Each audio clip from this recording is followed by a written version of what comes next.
ከአዲስ አበባ የተነሳው አውሮፕላን ሞቃዲሾ ሊደርስ ጥቂት ደቂቃዎች ቀርተውታል። በትንሹ 10 የታወቁ ባለስልጣናትና ጠባቂዎቻቸው ከፕሮቶኮል ሰራተኞች ጋር ተሳፍረዋል። ጠቅላይ ሚኒስትሩ የልዑኩ መሪ ናቸው። የጉዞው ዕቅድ ጥድፊያ የተሞላበት ነበር። አብይ ካልመጣሁ ሞቃዲሾም ደርሼ የህንድ ውቅያኖስን ካላየሁ ብለው የደወሉት ባሳለፍነው ሰኞ ነበር። በዚያን ዕለት ደግሞ የሶማሊያው ፕሬዚዳንት ሐሰን ሼክ መሐመድ ሊቢያ ትሪፖሊ ነበሩ። የደህንነት ሹሞቻቸውም በናይሮቢ በሚካሄድ ስብሰባ ላይ ለመሳተፍ ወደዚያ አቅንተዋል። ጠቅላይ ሚኒስትራቸው በፓርላማ ስልጣናቸው ሊሻር አጣብቂኝ ውስጥ ገብተዋል። በአገር ቤት የረባም ሰው የለ። ሐሰን ሼክ ከአዲስ አበባው ጠቅላይ ሚኒስትር የተደወለላቸውን የልመጣ ነው ስልክ አሁን ሁላችንም አገር ቤት የለንም፣ በሚቀጥለው ሳምንት ብታደርግልኝስ በሚል ቋንቋ ሊገፉት ሞከሩ። ሆኖም የአዲስ አበባው ሰው ጠነከሩ። መምጣት አለብኝ በሚለውም አቋማቸው ጸኑ። ደቂቃዎችን ከፈጀ ምክክር በኋላ ቀኑ ከማክሰኞ ወደ ሐሙስ ተቀየረ። ይህንን በቅርብ የተከታተለ አንድ ዲፕሎማት የአብይን የመጣደፍ ምክንያት ሲገምት እንዲህ ይላል። ሰሞኑን ፈረንጆቹ አንድ የተገነዘቡት ነገር አለ። አብይ ኤርትራን ሊወጋ ነው፣ የመውረር መንፈሱ ኤርትራም ላይ ሊነሳ ነው፣ የቀድሞ ወዳጁን ሻዕቢያን ማስወገድ ያስፈልጋል እያለ መናገርም ጀምሯል። ይህንን ተከትሎም በርካታ የአውሮፓ መሪዎች እየደወሉ በጥያቄ አስጨንቀውታል። እናም እኔ ስለ ወደብ ስናገር ከሶማሊያ ጋር የተስማማሁበትን እፈጽማለሁ እያልኩ ነው እንጂ ሌላ ማሰቢያ አይደለም በሚል የዲፕሎማቲክ ማህበረሰቡን ለማሳሳት ወዲህ ደግሞ ሻዕቢያንም ለማዘናጋት ሰሞነኛውን የተጣደፈ ዕቅድ ለማውጣት ተገዷል በማለት ይናገራል። ይህ የዲፕሎማቱ ግምት ነው። የሞቃዲሾ ባለስልጣናት ግን ግራ መጋባታቸው አልቀረም። ከአንካራው ስምምነት በኋላ ሁለቱ መሪዎች አንዱ በሌላው አገር እንደሚጓዝ የተጠበቀ ቢሆንም በዚህ መልኩ ነገውኑ ደርሳለሁ በሚያባብል ጥድፊያ ግን አልነበረም። ጥያቄው የቀረበላቸው የሶማሊያው ፕሬዚዳንት ከትሪፖሊ ወደ ናይሮቢ ደወሉ። በዚያ የደህንነት ሰራተኞቻቸው ለስብሰባ ተሻግረው ነበርና ከአዲስ አበባ የሚመጣውን እንግዳ ለመቀበል ዝግጅት መደረግ እንዳለበት ትዕዛዝ ሰጡ። አዲስ አበባ ሲሄዱ የተደረገላቸውን አቀባበል በማስታወስም ሶማሊያም የአቅሟን መደገስ እንዳለባት የእሳቸውና የአብይ ፎቶዎች ከኤርፖርት ወደ ቪላ ሶማሊያ በሚወስደው መንገድ ላይ በርከት ብሎ መሰቀል እንደሚገባው አስረዱ። ሁሴን ሙዓሊም ሙሐመድ የፕሬዚዳንት ሐሰን ሼክ ብሔራዊ ደህንነት አማካሪ ናቸው። ለስብሰባ ከተጓዙባት ናይሮቢ ከተማ ወደ ሞቃዲሾ ደወሉና ይከናወኑ ያሏቸውን ነገሮች ማዘዝ ጀመሩ። ሆኖም በሶማሊያ መዲና የአብይን ፎቶግራፍ አጥቦና በትልቁ አትሞ ለመስቀል ፈቃደኛ የሚሆን የግል ድርጅት ጠፋ። ሀገራችንን ለመውረር የተነሳ ሰው ፎቶ አንሰቅልም አናትምምም የሚል እንጂ ስንት ትከፍሉኛላችሁ እኔ እሰራዋለሁ የሚል ነጋዴ አልተገኘም። አብዛኛው ኢኮኖሚ በነጋዴዎችና በፕራይቬት ሴክተሩ በተያዘባት ሶማሊያ ባነር ማተም ብቻ ሳይሆን ለአቀባበሉ የሚሆኑ የፕሮቶኮል ተግባራትን ለመተባበር የሚፈቅድ ቸገረ። ነገር እየተበላሸ እንደሆነ የገባቸው የፕሬዝዳንቱ ከፍተኛ የደህንነት አማካሪ ሙዓሊም የናይሮቢውን ስብሰባቸውን አቋርጠው ወደ ሞቃዲሾ ተሻገሩ። ከዚያም የእሳቸው ጎሳ አባላት የሆኑትን በባነር ማተምና መሰል ስራ ላይ የተሰማሩትን ዘመዶቻቸውን ወደ መማፀንም ወደ ማስገደድም ገቡና ባነሮች ታትመው እንደተባለው ተሰቀሉ። ከአደን አዴ ኤርፖርት እስከ ቪላ ሶማሊያ ከዚያም እስከ ኢሊት ሆቴል ባለው መንገድ ግራና ቀኝ የአብይና የሐሰን ፎቶ የኢትዮጵያና የሶማሊያ ሰንደቅ ዓላማ ጎን ለጎን ተንጠለጠሉ። ይሄ ሆነው ረቡዕ ማለዳ ነበር። ከዚያ በፊት የአብይ ወደ ሶማሊያ መጓዝ እንደተሰማ ማክሰኞ ረፋድ አልሸባብ ከዋና ከተማዋ ሞቃዲሾ 30 ኪሎ ሜትር ርቀት ላይ በባላብ ከተማ ከፍተኛ ደም ያፈሰሰ አዲስ ጥቃት ሰነዘረ። ይችን ስትራቴጂካዊ ከተማም ለጥቂት ሰዓታት ተቆጣጠራት። በዚያን ዕለት አመሻሽ የጠቅላይ ሚኒስትር አብይ የጥበቃና የፕሮቶኮል ሰዎች ሞቃዲሾ ሄዱና ደካሌ በተባለው ሆቴል ውስጥ አረፉ። ለጠቅላይ ሚኒስትሩ የተዘጋጁትን ቦታዎች ደህንነት ሲያጠኑ፣ የከተማውን ጸጥታ ሲያገላብጡ ውለው አደሩ። ሌሎች ለዝግጅቱ የሚያስፈልጉ ነገሮች ሁሉ ተከናወኑ። ሐሰን ሼክ መሐሙድም ከትሪፖሊ ተመለሱ። ከአዲስ አበባ የሚመጡት ጠቅላይ ሚኒስትርና ልዑካናቸው አንዳችም ችግር እንዳይገጥማቸው በሚል ብዙ ጥንቃቄ ተደረገ። ሶማሊያ የገቡት የአብይ ደህንነት ሰራተኞች አለቃቸው ሊንቀሳቀሱባቸው በሚችሉ ቦታዎች ላይ መኪናም ሰውም እንዳያልፍ ይደረጋሉ። እናም ረቡዕ አመሻሽ ሞቃዲሾ ላይ በመኪና መንቀሳቀስ ክልክል ሆነ። እዚህ ጋር አንድ የሶማሊያ ፓርላማ አባል ለሚዲያ የተናገሩትን ነገር እንጥቀሰው። ረቡዕ ዕለት የአገሪቱ ፓርላማ የአገሪቱን ጠቅላይ ሚኒስትር ከስራ ለማሰናበት የሚያስችለውን ምክክር ያደርግ ነበር። የፓርላማ አባላቱም ወደ ስብሰባ አዳራሻቸው ሄዱ። ሆኖም ምልአተ ጉባኤው ባለመሟላቱ ስብሰባው ተበተነ። አባላቱ ወደ ቤታቸው ለመመለስ ከስብሰባ አዳራሽ ሲወጡ ከተማው ወፍም ዝር የማይልበት በጸጥታም የተዋጠ ሆኖ አገኙት። ለማለፍ ሲሞክሩ የደህንነት ሰራተኞች ከለከሏቸው። የፓርላማ አባል ነን ብለው መታወቂያቸውን ቢያወጡ ሹመኛ ነኝ ብለው ቢናገሩ ቢናገሩ የሚሰማቸው አልነበረም። በዚህ ደረጃ የጠበቀ ስራ የተሰራባት ሞቃዲሾ ከረቡዕ አመሻሽ ጀምራ መንገዶቿን ሁሉ ዘጋግታ ጠቅላይ ሚኒስትር አብይንና አስከትለውት የሚመጡትን ልዑክ መጠበቅ ጀመረች። 3 የፕሮፓጋንዳ፣ 1 የመከላከያ፣ 1 የደህንነት፣ 1 የውጭ ጉዳይ፣ 1 የገንዘብ ሚኒስትሮችን የያዘው ልዑክ በአብይ እየተመራ ወደ ሞቃዲሾ በረረ። ለማረፍ ጥቂት ደቂቃዎች ሲቀሩ ግን አውሮፕላኑ ሰማይ ላይ ያለ የአልሸባብ ሞርታር ወደ ኤርፖርት ተምዘገዘገ። ሰማይ ላይ ያለው ሰው ምድር ላይ የሆነ የነበረውን አላየም። የኢትዮጵያ አየር መንገድ የቪአይፒ በረራ አውሮፕላን ከከፍታው እየቀነሰ ወደ አዴን አዴ ኤርፖርት ሲያዘቀዝቅ የሽብር ቡድኑ ሞርታር ቀድሞ ደረሰ። ይህ የጥፋት ቡድን ኢላማው የኢትዮጵያ ባለስልጣናት የነበሩ ቢሆንም አልቀናውም። ጥቂት ደቂቃዎች ቀድሞ በመተኮሱ ኢላማውን ሳይመታ ቀረ።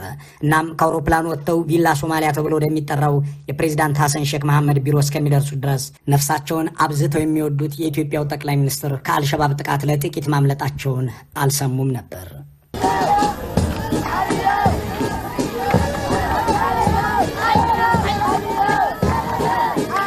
ሐሰን ሼክ መሐመድ ከ3 ሳምንታት በፊት በአዲስ አበባ ለተደረገላቸው አቀባበል ምላሽ ይሆናል ያሉትን መስተንግዶ ለማድረግ ታተሩ። ከሊቢያ ጉብኝታቸውን አቋርጠው በጎረቤት ሀገራት ለሌላ ስራ የሄዱ ኃላፊዎቻቸውን ጠርተው ሞቃዲሾን ዙሪያ ያገባ አሳጥረው ያደረጉት አቀባበል በእርግጥም በአቅማቸው ልክ የተከናወነ ነበር። ከቪላ ሶማሊያ ቀጥሎ ጠቅላይ ሚኒስትሩ መጎብኘት ፈልጋለሁ፣ አይኑን ማየት ምኞቴ ነው ያሉት የህንድ ውቅያኖስን ነበር። ሐሰን ሼክም ለአብይ ባህር ለማሳየት ለቤተ መንግስቱ ቅርበት ያለውን የባህር ዳርቻ መረጡ። ሊዶ ቢች ተብሎ የሚጠራው የህንድ ውቅያኖስ ዳርቻ ከሐሰን ሼክ ቤተ መንግስት 5 ኪሎ ሜትር ርቀት ላይ የሚገኝ በተለይም የሞቃዲሾ ወጣቶች ለመዝናኛና ለመዋኛ የሚመርጡት የባህር ጠረፍ ነው። አጠገቡ ቅንጡ ኤሊት ሆቴል ይገኛል። ይህንን የባህር ዳርቻ ለአብይ ለማሳየት የወሰኑት ሐሰን ሼክ በዚህ አካባቢ ያሉ ሰዎች እንዲለቁ ይደረግ ዘንድ አዘዙ። የጸጥታ ሰራተኞች የታዘዙትን ለመፈጸም ወደ ቦታው አቀኑ። ሊዶ ቢች እንደ ሁልጊዜው በሚቦርቁ ታዳጊዎችና በሚዝናኑ አዋቂዎች ተሞልቶ ጠበቃቸው።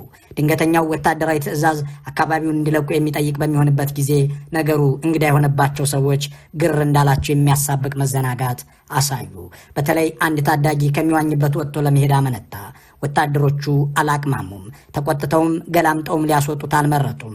አንደኛው ወታደር ከተቀባበለው ጠመንጃው ላይ ጣቱን አስቀመጠ። ምላጩንም ተጫነው። የተተኮሰው ጥይት ከታዳጊው ጭንቅላት ላይ አረፈች። እዚያው ባህሩ ጠርዝ ላይ የታዳጊውም ደም ፈሰሰ፣ ሕይወቱም አለፈ። ሰማያዊው ህንድ ውቅያኖስ በዚያ ታዳጊ ደም ቀላ። ነገሩን ከቦታው በቪዲዮ ጭምር የቀረጸው ሶማሊያዊ አክቲቪስት እንዲህ አለ። ልጃችን በራሱ አገር፣ በራሱ ባህር፣ በራሱ ቀዬ ላይ ሲዝናና በመገኘቱ በጨካኝ ሰዎች ተገደለ።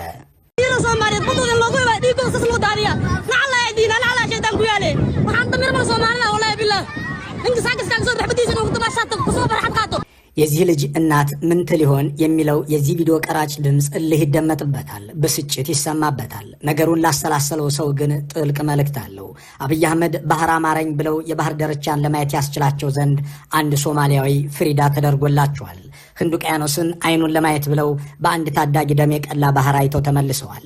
ጥያቄው ቀይ ባህርን እንዲያዩትስ ስንት ሺህ ኢትዮጵያውያን ደማቸው መፍሰስ ይኖርበት ይሆን የሚለው ነው። ጠቅላይ ሚኒስትር አብይ ከሊዶ ቢች ዳርቻ ላይ የተነሱትን ፎቶ አያይዘው ዊ ካን ቢልድ ኤ ስትሮንገር ፊውቸር፣ ጠንካራ ነገ መገንባት እንችላለን ሲሉ ያሰፈሩትን ቃል የወሰደ አንድ ሶማሊያዊ የትዊተር ተጠቃሚ የነገውን ትውልድ እየገደላችሁ የምታፈርሱት ዛሬ እንጂ የምትገነቡት ነገ የለም ሲል ስሜቱን አጋርቷል። ከቪላ ሶማሊያ ወደ ሊዶ ቢች የተደረገው ጉዞ 10 ደቂቃም አልፈጀ። ከቢቹ ዳር ባለው የኤሊት ሆቴል በረንዳ ላይ ቆመውም ጠቅላይ ሚኒስትሩ በደም የጨቀየውን የህንድ ውቅያኖስ ጠርዝና እስከ ባበል መንደብ ዳርቻ የሚዋሰነውን የቀይ ባህርን ጎረቤት አውላላውን ባህር ተመልክተውታል። ከሆቴሉ አንደኛው ፎቅ ላይ ሆነው ከታች እንዲሰባሰቡ ለተደረጉት ሰዎች የእጅ ሰላምታ በሚያወዛውዙበት ጊዜ ግን አንድ የጀማ ድምፅ ይሰማ ነበር። ባህራችን አይሸጥም፣ ውቅያኖሳችን አይሰጥም፣ አብይ ወራሪ ነው። በዴና ኢቢማሃ አብይ ዋዱላን ሶማሊያውያን በሶማሊኛ የተናገሩት ነበር። ሆኖም ይህንን የሶማሊኛ ቅዋሜ ሐሰን ሼክ ሊተረጉሙላቸው አይችሉም። የሀገሬ ህዝብ ወራሪ ነህ እያለህ ነው ብለው እንደማይነግሯቸውም የሚገመት ነው። ከልኡካን ቡድኑ አባላት ውስጥ ሶማሊኛ የሚናገሩት አህመድ ሺዴም ይህንን ለማብራራት በሚያስችላቸው ርቀት ላይ አልነበሩም። የእነዚህ ሶማሊያውያን ተቃውሞ ገና ወደ ሞቃዲሾ እንደሚሄዱ ከተሰማ በኋላ ከባነር አታሚዎች ጀምሮ የጠቅላይ ሚኒስትሩን ጉዞ በበጎ የሚያይ ተራ ዜጋ መብዛቱ ምንን ያመለክታል የሚለው ግን ለአንድ አርቆ አሳቢ ፖሊሲ አውጭና ተግባሪ መሰረታዊ ጥያቄ ነው። ይህንን ጉዳይ ያብራራ አንድ የኢትዮ ሶማሊያ ኤክስፐርት ለኢትዮ ፎረም ሲናገር እንዲህ አለ። በ1970ዎቹና 60ዎቹ የነበረው የኢትዮጵያና የሶማሊያ ልሂቅ ከፍተኛ መጠላላት የነበረበት ብዙ የተባባለም ነበር። የግዛት ይገባኛል ውስጥ ገብቶ ከአዲስ አበባና መቋዲሾ በሬዲዮ ብዙ የተዘላለፈ ነበር። በዚያድ ባሬ ወረራና በመንግስቱ ኃይለማርያም መንግስት አገርን የመከላከል ጦርነት ወቅት ደግሞ ነገሩ ከልሂቃኑ ወርዶ የህዝብ አጀንዳ ሆነ። በዚያ ዘመን ኢትዮጵያውያን ሁሉ ክርስቲያን ወራሪና ሀበሻ አድርጎ መፈረጅ የተለመደ ሆኖ መቃቃሩ ስር ሰዶ ነበር። ይሁን እንጂ ከ1980ዎቹ አጋማሽ ወዲህ ባለው 30 ዓመት ውስጥ ኢትዮጵያ በሶማሊያ መልሶ መቋቋም ገንቢ ሚና ለመጫወት ያደረገችው ወታደራዊና ዲፕሎማሲያዊ ሚና ያ በልሂቃን መካከል የነበረው መቃቃርና መጠራጠር እንዲያገግም አደረገ። በርከት ያሉ የሶማሊያ ባለስልጣናትም በኢትዮጵያ ፓስፖርት መንቀሳቀስ ጀመሩ። አዲስ አበባንም እንደ ሁለተኛ ቤታቸው ይመለከቱ ነበር። ይህንን የልሂቃኑን መተማመን ተከትሎም ህዝቦች በንግድም በማህበራዊ ትስስርም ግንኙነታቸውን አስቀጠሉ። ይህ ግን በተለይ ባለፉት ጥቂት ዓመታት በተለይም ባለፈው 1 ዓመት ተመልሶ ተበረዘ። አብይ ያነሱት ያልተጠና ያልታሰበበትና ደግሞም ኢትዮጵያን በዓለም አቀፍ ደረጃ ያስወገዘ ፖሊሲ ሶማሊያውያንንም በክፉ እንዲመለከቱን አደረገ። ሶማሊላንድን እንድትገነጠል አድርጌ የባህር በር እከራያለሁ ያሉት ነገር ለብዙ ዓመት የተደከመበትንና ለመልካም ጉርብትና ተብሎ የተሰራበትን ሁሉ ውሃ ቸለሰበት። አሁን በመንግስታት መካከል ግንኙነቱን ለማደስ ከስምምነት ተደርሶ አብይም ጥፋታቸውን አምነው ፊታቸውን ወደ መቋዲሾ ቢያዞሩም የህዝቡን ስሜት ስላበላሹት ቀላል አልሆነላቸውም። ኢትዮጵያም በሶማሊያውያን ዘንድ በጠላትነት መታየቷ አገረሸበት በማለት ረዘም ያለ ንግግሩን ይናገራል። የሐሰን ሼህ ግሩፕ የሚባል አለ፣ እዛ አለ። ስቴት ነው ልትለኩ አስቸጋሪ ነው። እንደ መንግስት አክት እንዲያደርግ መንግስት እንዲሆን ነው እንጂ የተሰራ ያለው መንግስት አለ ልትለው አትችልም። መጀመሪያ መቃዲሾ መጀመሪያ መቀመጫዬ ነው የሚባለው። አንዱ በሌላው ሲስቅ ጀንበር ጥልቅ እንዳለችው ተራች። የፊልድ ማርሻሉ አለቃም ከአዲስ አበባ ውጭ በነጻነት ሄደው የሚመለሱበት የኢትዮጵያ ክፍል ባይኖርም እሳቸው መንግስት አይደለም ከመቋዲሾ ውጭ ቁጥጥር የለውም ያሉት የሐሰን ሼክ መሐመድ መንግስት ግን መንግስትማ ነኝ ብሎ እጃቸውን ይዞ አስፈርሟቸዋል።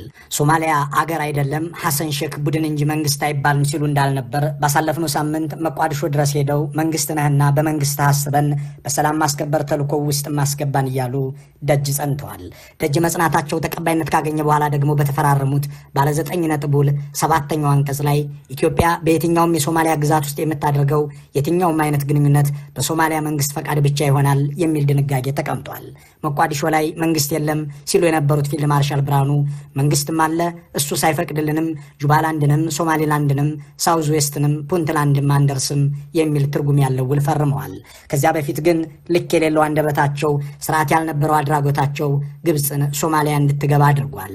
ስታልመው የኖረችውንና ሶማሊያ ገብቶ ኢትዮጵያን የመክበብ አጀንዳዋንም እንድታሳካ ሆኗል። ከዚህ ሁሉ ኪሳራ በኋላ ነበር ጠቅላይ ሚኒስትሩ አሁን መቋዲሾ ሄጄ ባህር ካላየሁ ያሉት። የሻቢያ ደጋፊዎች ወተር ቦይ የውሃ ልጅ እያሉ እንዲያፌዙ ያስቻላቸውን የሶማሊያ ጉብኝት ያደረጉት አብይ ከአልሸባብ ጥቃት አመለጡ ከሚለው ዜና ጋር አብሮ የተጻፈው ስማቸው በሚዲያዎች ሞገድ ላይ ዛሬም አለ።